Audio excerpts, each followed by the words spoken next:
net, the same woman she just beat in Washington, Zheng Qinwen. 1,034 days separate those two matches. Same two players, completely inverted result. But here is the part almost nobody mentions when they talk about that night in Hangzhou. Eala did not simply lose, she was ahead. Deep into the third set, she led 3-1. She had a window, a real one, 4 games away from becoming the first Filipino in 61 years to play for an Asian Games singles gold medal, and then the window slammed shut. What happened over the next 20 minutes changed the way an entire country talked about her. It followed her into 2024, it followed her into 2025, and when the Washington draw came out last week and her name landed next to Zheng Qinwen for the first time ever on the WTA Tour, Filipino tennis fans everywhere felt the same thing at the same moment. Not excitement, something a lot closer to dread. So what actually changed between those two matches? It was not the ranking, it was not the surface, it was not the coaching. Something else happened to Alex Eala between Hangzhou and Washington. And once you see what it was, you cannot unsee it in the way she plays now. But to understand why this one meant everything, you have to go back to that court in Hangzhou where an 18-year-old ranked 190th in the world came within 4 games of the biggest moment in the history of Philippine tennis. In September 2023, Alexandra Eala was ranked 190th in the world. No WTA title, no Grand Slam main draw win. Almost nobody outside the Philippines knew her name. Across the net stood the world number 23, the tournament top seed, playing in front of her own country, who had not dropped a single set all week. That gap is 167 ranking spots. In tennis terms, that is not a mismatch, that is a formality. But you need to understand what the Asian Games meant to the country Eala was carrying that day, because it is the reason this match still matters 3 years later. The Philippines is a basketball country, always has been. Tennis there has no pipeline, no tradition, no infrastructure worth speaking of. The last time a Filipino won an Asian Games singles tennis gold medal was 1962. Johnny Jose. 61 years before Eala walked onto that court, the last Filipino to medal in tennis at the Asian Games in any form was Cecil Mamiet back in 2006, 17 years of nothing. So when an 18-year-old from Quezon City reached the semifinals in Hangzhou, she was not just playing a tennis match.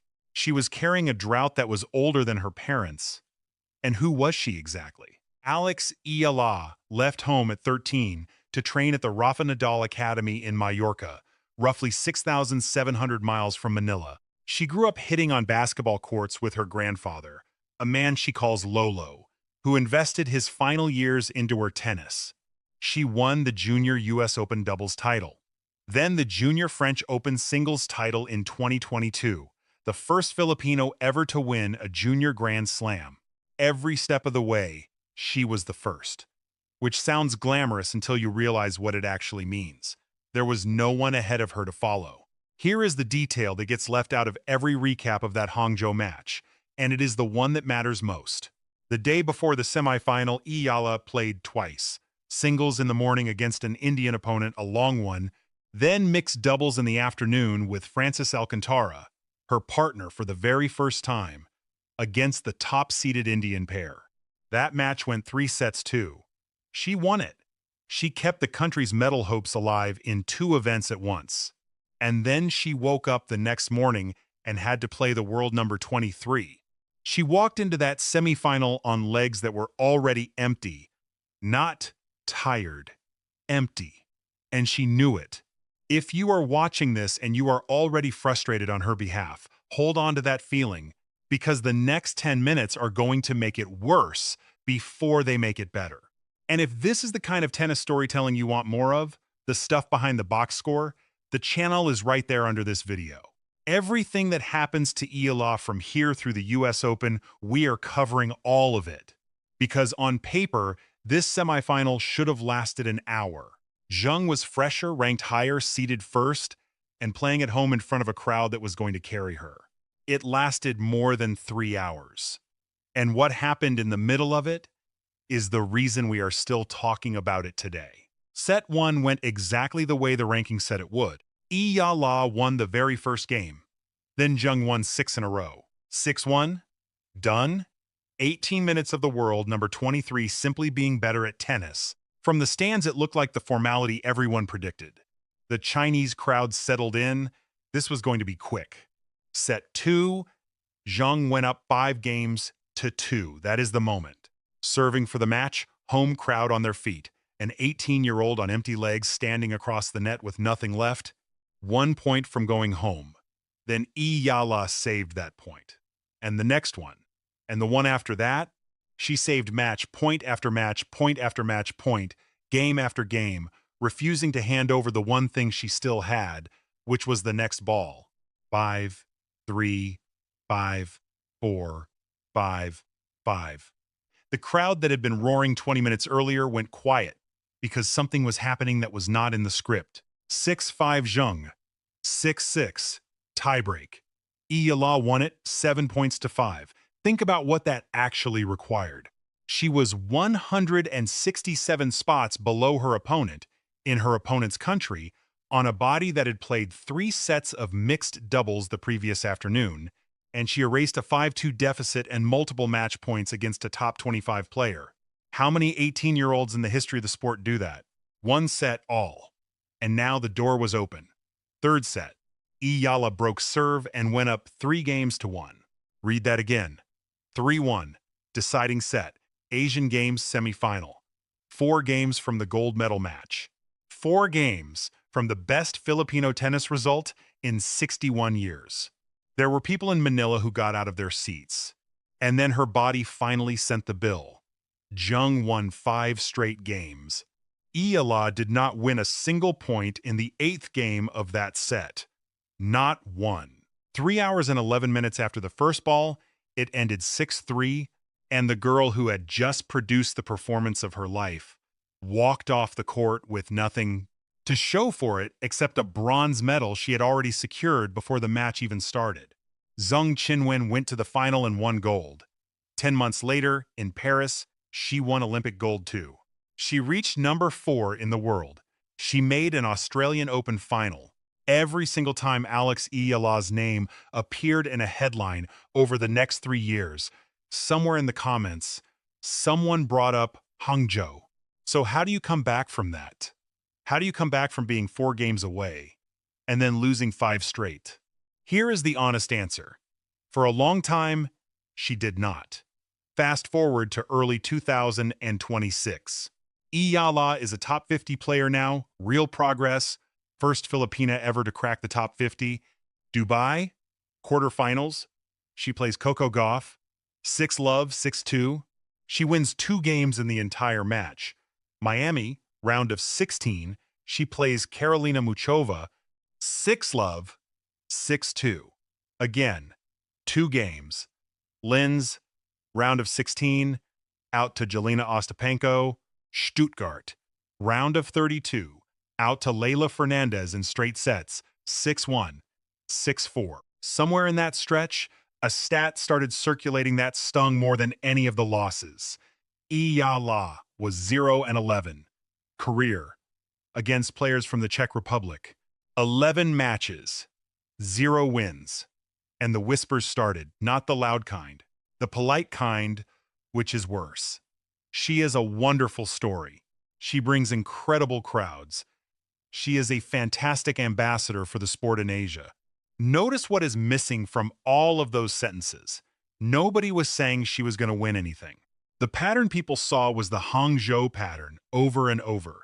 Alex Eala could hang with anybody for a set. Alex Eala could produce 20 minutes that made your jaw drop.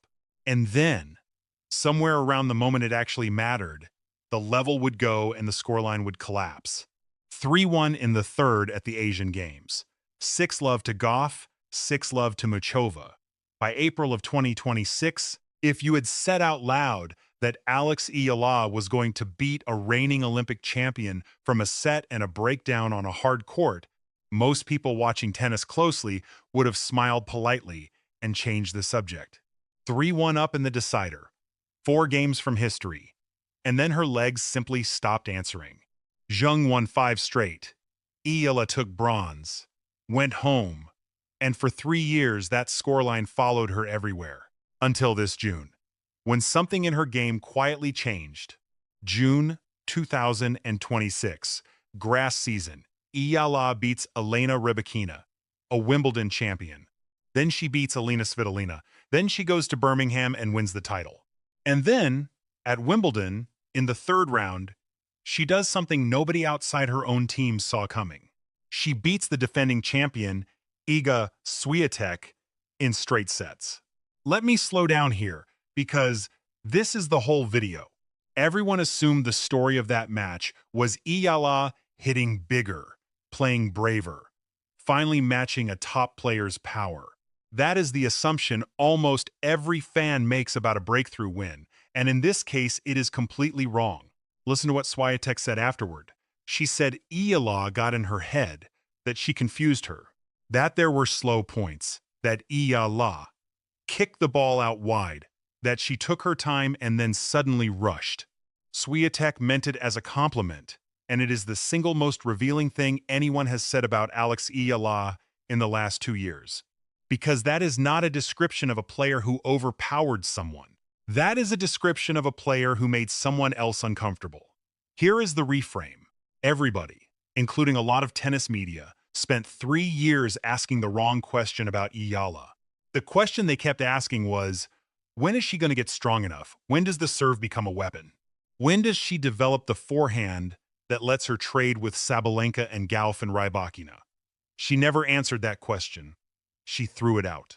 What Eala figured out somewhere between the clay season and the grass season is that she does not have to win the power exchange.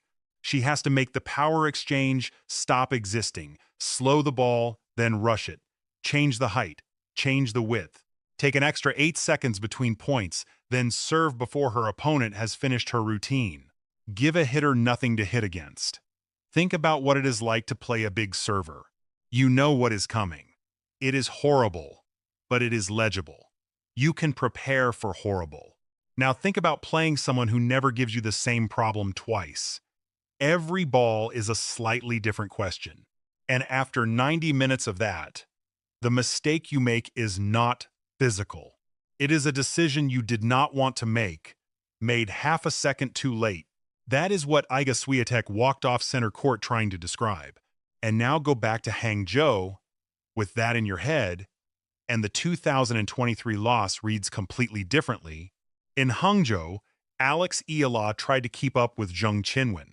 She tried to match a top 25 ball striker, shot for shot, on empty legs for 3 hours and 11 minutes. And it almost worked, which is the tragedy of it. She got to 3-1 in the 3rd by outrunning and outswinging a player who was better than her that day. It was magnificent. It was also, physically, a loan she could not repay. When the tank went, the whole thing went with it, because the entire strategy depended on the tank. The 2026 version does not depend on the tank. That is the change. Not power. Not fitness. Not a new coach or a new serve. Eala stopped playing a game that runs out and started playing a game that does not. If you have watched her all year and you always felt like something was different about her since June but could not name it, that is it. And I would honestly love to know if you saw it before I did. Tell me in the comments which match you first noticed it in. Mine was the Svitolina one, and I did not trust it until center court. And the crowd caught it before the analysts did. During that Wimbledon run, 10,000 people packed into Philsports Arena in Manila to watch a 4th-round match on a screen.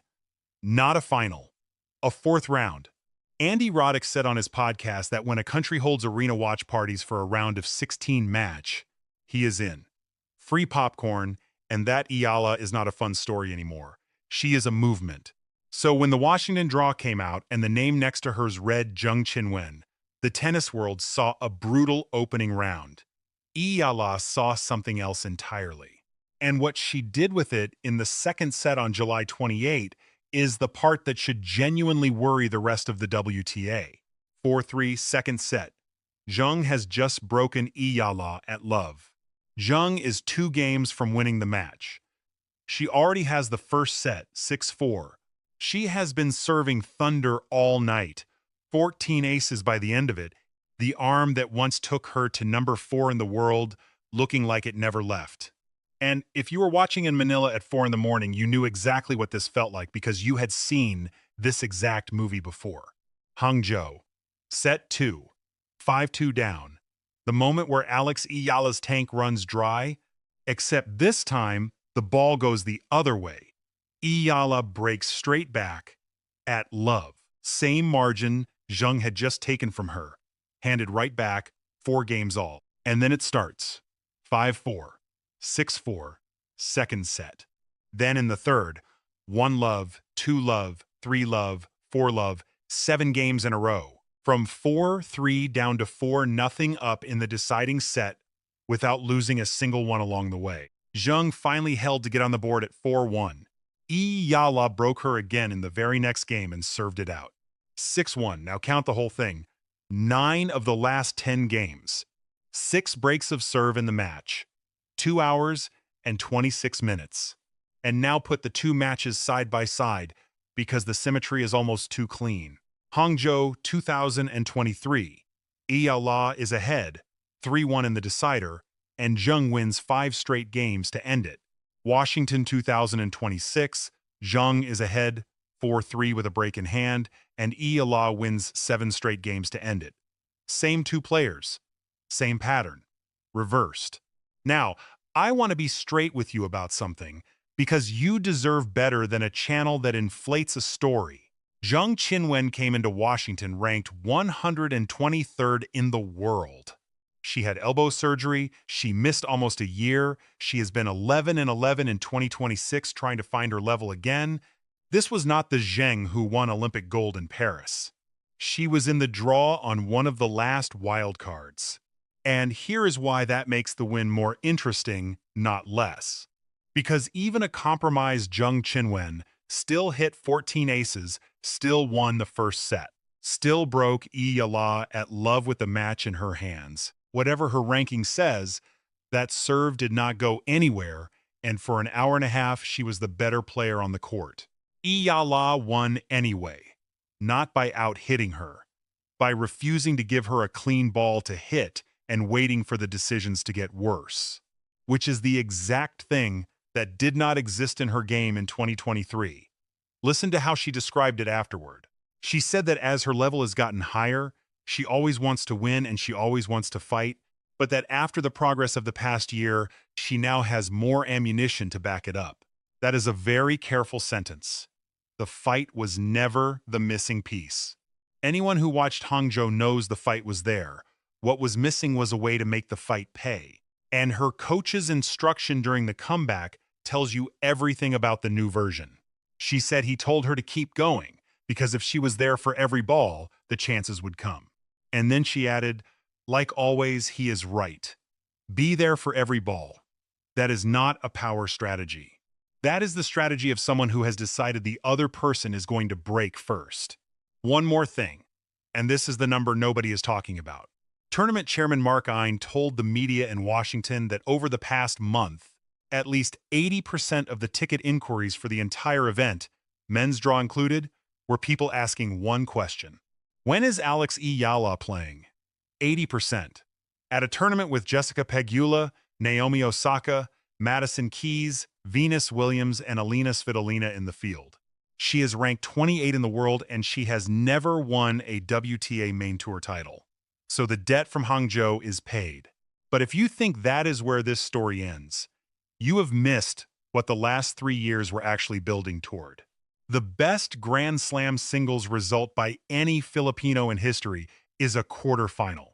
Felicissimo Ampon at the French Championships in 1952 and again in 1953. 74 years. Nobody has touched it.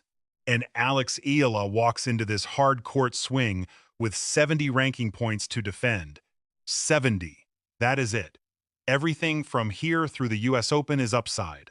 The first round bye in Toronto already guarantees her 10 of them back. The math is not just on her side.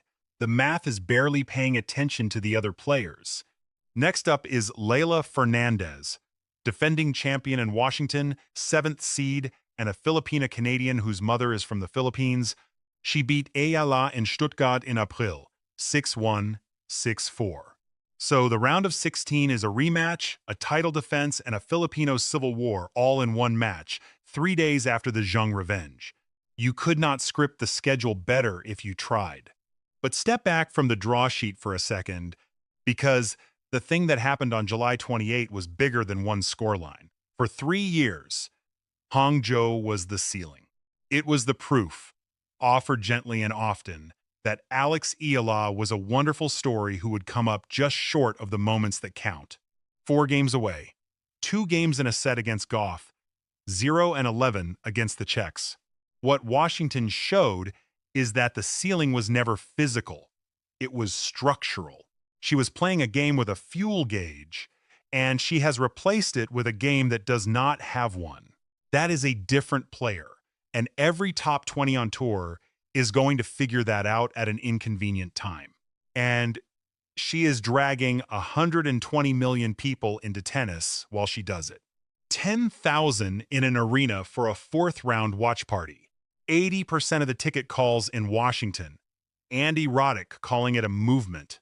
A country with no tennis tradition, no pipeline, no history, suddenly filling stadiums on the other side of the planet for a 21-year-old left-hander. So here is where we actually are.